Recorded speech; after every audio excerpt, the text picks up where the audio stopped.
In a small coastal town, nestled between rolling hills and the vast ocean, lived a young fisherman named Kwame.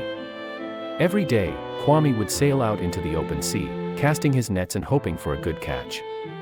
He was known for his bravery and skill, but he was also known for something else, a voice that only he could hear.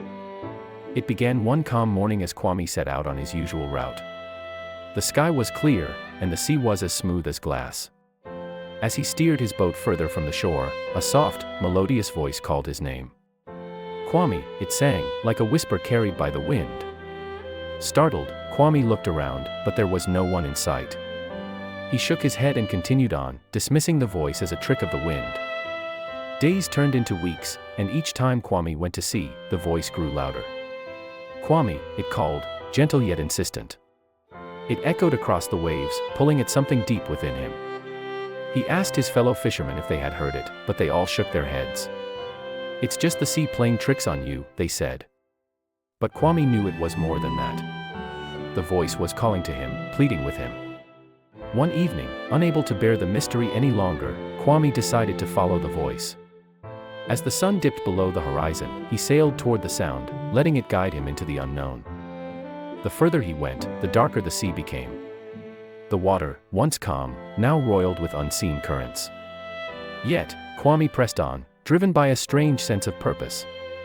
Suddenly, out of the darkness, a bright light pierced the night, illuminating a small, rocky island that he had never seen before. The voice was clearer now, coming from the island itself. "Kwame," it sang again, drawing him closer. As he reached the shore, he saw her, a beautiful woman with flowing hair like seaweed and eyes that glimmered like the deepest ocean. "Thank you for answering my call," she said, her voice the same one that had haunted him for weeks. "Who are you?"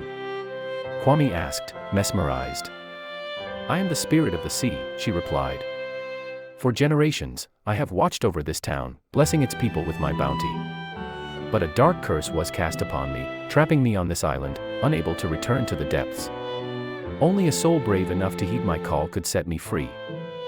Kwame's heart raced. He realized that this was why he had been chosen. He stepped forward and, with a steady hand, took the spirit's outstretched hand. As he did, a powerful wave surged up, enveloping them both. The island vanished, and Kwame felt himself being pulled deep into the ocean. When he opened his eyes, he was back on his boat, floating on a calm sea under a bright morning sun. The voice was gone, and the waters around him were still and silent. Yet, Kwame felt a profound peace within him.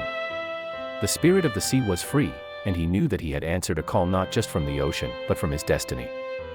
From that day on, the fish were more plentiful, the waters calmer, and the town prospered like never before. And Kwame? He sailed every day, listening to the waves, grateful for the adventure that had forever changed his life.